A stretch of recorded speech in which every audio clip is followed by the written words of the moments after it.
Hello everyone, welcome to another simple tutorial of Windows 10 in OpenBox channel. So in this tutorial, I'm going to show you how to resolve the problem in Microsoft Edge when you're browsing your website and the error prompt up that seems like DLG flags SEC CERT date invalid error.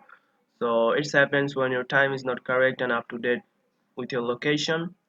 So to resolve that problem, you have to just go to the time bar here in the taskbar here. So right click on the time here, and then you just have to go to the adjust and date time here.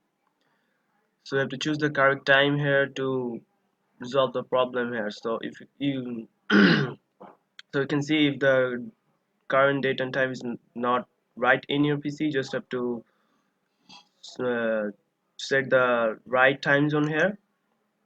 You have to select the right time zone here. So mine is for Dhaka is here, and you have to set time automatically here and then sync now.